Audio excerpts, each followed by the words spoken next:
नगरसेविकांनी प्रभागात महिला सक्षमीकरणाचे कार्य करावे. समन्वयक सरिता कोल्हे. शिवसेना महिला आघाडीच्या बैठकीत संघटनात्मक चर्चा. पक्षातील महिला पदाधिकाऱ्यांनी शासनाच्या योजना जास्तीत जास्त महिलांपर्यंत पोहोचविण्यासाठी प्रयत्न करावेत. विरोधकांना सडेतोड उत्तर देण्यासाठी नेहमी सज्ज राहायला हवं. पक्षात काम केल्याशिवाय आता पर्याय नसणार आहे.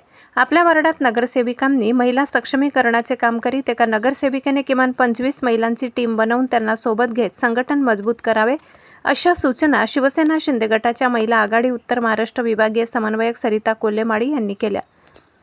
शिवसेना भवन आमदार कार्यालयात पक्षाच्या महिला आघाडीची बैठक घेण्यात आली. त्या प्रसंगी समन्वयक सरिता कोल्हे बोलत होत्या. बैठकीच्या अध्यक्षस्थानी नगराध्यक्षा रत्ना रघुवंशी उपस्थित होत्या. प्रस्तावना महिला जिल्हा प्रमुख ज्योती राजपूत यांनी केली. आयोजित बैठकीत महिला संघटन वाढविण्याबाबत चर्चा करण्यात आली. यावेळी नगराध्यक्ष रत्ना रघुवंशी म्हणाल्या, पक्षात पुरुष मंडळी ज्याप्रमाणे काम करत असतात त्याचप्रमाणे महिलांनी देखील काम केले पाहिजे. विविध विकासात्मक कामांच्या माध्यमातून नारी शक्तीचे कार्य जनमानसापर्यंत पोहोचावे.